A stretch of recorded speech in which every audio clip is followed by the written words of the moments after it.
اللہ تعالیٰ خود فرماتے ہیں کہ جو نمازیں پڑھتے ہیں ان کے لیے میری رحمتیں اور برکتیں ہیں. اللہ تعالیٰ خود فرماتے ہیں کہ وہی بندے جو اطاعت گزار ہوتے ہیں، فرما بردار ہوتے ہیں، ایمان کی پختگی ہوتی ہیں، تو ان کے لیے آزمائشیں ہوا کرے گی، طرح طرح کی مصیبتیں تکلیفیں بھی پہنچے گی. نبی کریم صلی اللہ علیہ وسلم نے فرمایا کہ کوئی مومن اپنے لیے صبر کی دعا نہ کرے بلکہ اپنے لیے عافیت کی دعا کرے کہ اللہ مجھے عافیت دینا، آرام اور آسائشیں دینا. آمین. تو ہماری ہر چیز ایسے اللہ تعالیٰ فرماتے ہیں مومن ایسے ہوتے ہیں کہ وہ کہتے ہیں ہماری ہر چیز اللہ کے لیے ہے. ہر چیز، میرا جینا میرا مرنا کس کے لیے ہے؟ اللہ کے لیے. رضی اللہ عنہم ورضوا عنہ ذلک لمن خشی ربہ. آپ لوگوں کے سامنے جب میں اچھی بنوں گی نا تو یہ تو بہت آسان کام ہے. میں جب اکیلی ہوں گی نا، اللہ تعالیٰ فرماتے ہیں میرے بندے وہ ہیں کہ ان کو نزاع کے وقت میں کہتا ہوں کہ میں تجھ سے راضی، تو مجھ سے راضی ہو جا، اس لیے کہ تو اکیلے میں مجھ سے ڈرتے تھے. دنیا کے کیمروں سے تو ہم ڈرتے ہیں، جو وہ والا کیمرہ اگر کیڑا بھی پہاڑ پہ چلتا ہو تو ادھر نظر بھی آتا ہے، اس کی آوازیں بھی ادھر آتی ہیں عرش میں. اس کیمرے سے ہم نہیں ڈرتے. جب ہم اکیلے ہو جاتے ہیں تو غیبتیں شروع کر دیتے ہیں، دوسرے بندے کا عزت ہم پہ حرام ہے. سورہ رحمان کے محل ہمارے تب ہے انشاءاللہ. غیبت کو چھوڑیں گے جی، جھوٹ کو چھوڑیں گے جی، دوسرے بندے کو داغ، جو ہمارا دشمن ہے، جو ہمیں داغ دیتا ہے، اس کو بخشیں گے انشاءاللہ، کیونکہ ہمیں وہی جیدار ہماری ہے.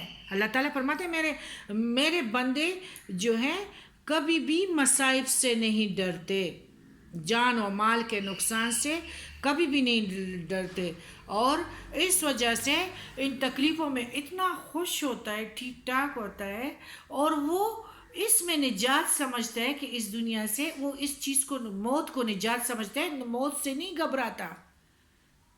بغیر ایمان کا بندہ جو ہے وہ موت سے ڈرتا ہے، اور میرا مومن بندہ جو ہے موت کو نجات سمجھتا ہے کہ ہماری نجات انشاءاللہ بہت جلد ہے. خوشی ہوتی ہے رب سے ملاقات. خوشی ہوتی ہے. اللہ تعالیٰ خود فرماتے ہیں کہ جو بندے میرے لیے خوش نہیں ہوتے، موت سے ڈرتے ہیں، میں بھی ان کو پسند نہیں کرتا، وہ بھی کھڈے میں جا گریں گے. کون سے کھڈے میں؟ سجین میں.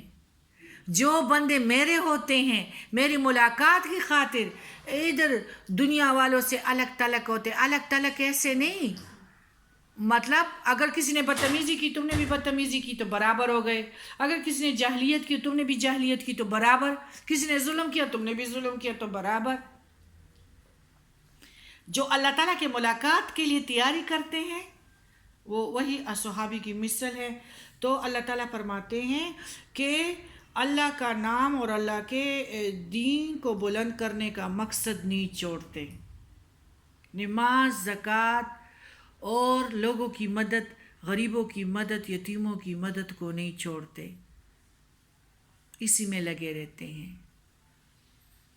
اللہ تعالیٰ خود فرماتے ہیں کہ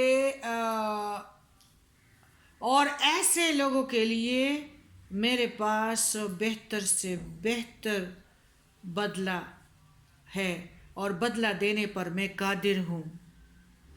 تو اللہ تعالیٰ کے وعدے سچے ہیں نا. ہم لوگوں کے کتنے حکمران آئے، کتنے وعدے کیے ہیں، پھر دیے ہیں.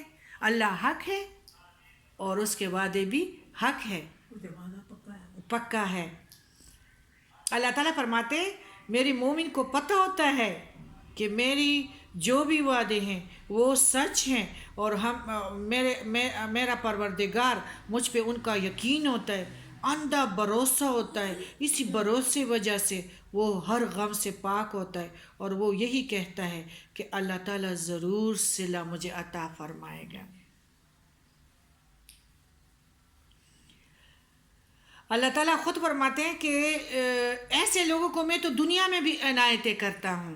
مومن بندہ کے لیے ترقی ہے, کامیابی ہے, اور اس کے دشمن کو میں زیر کروں گا, اور آخرت میں بھی اس کے لیے میرے خاص خاص عنایتیں ہیں جو تم کو میں نے قرآن پاک میں صاف صاف اس نعمتوں کا ذکر کیا ہے اور بار بار تم لوگوں کو بتا دیا ہے. اپنی خاص نعمتیں ان پر میں بھیجوں گا, ان پر میری مہربانیاں ہوں گی جو مومن اپنے مخالفوں کو معاف کرے اور آزمائشوں میں خوفزدہ نہ ہو.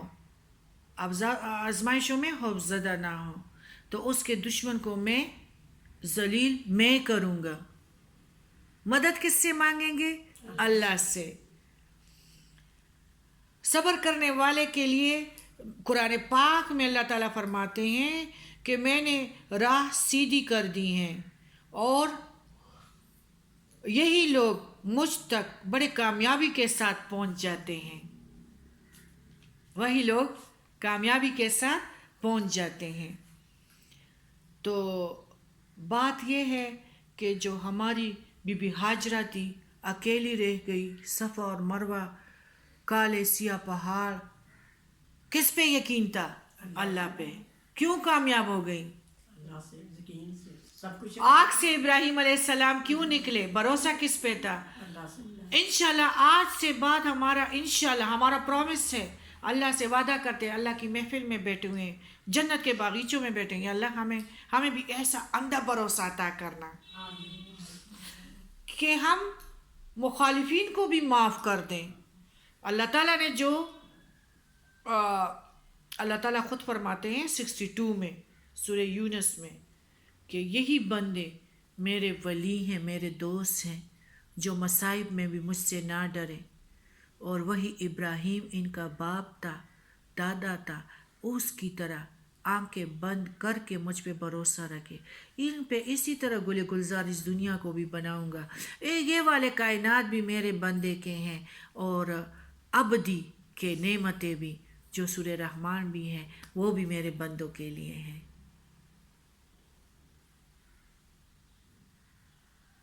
اب سورہ رحمان کی سمجھ آپ کو آ گئی. اللہ تعالیٰ میرے بچوں کو بھی تعلیم میں ہمارے سارے بچوں کے سمیت, چھوٹے والوں کے سروں کے سمیت کامیاب کریں. اور شکر ہے آج اس نے زبردست کویسچن کیا کہ ماما سورہ رحمان میں ایسی کیوں تاثیر ہیں.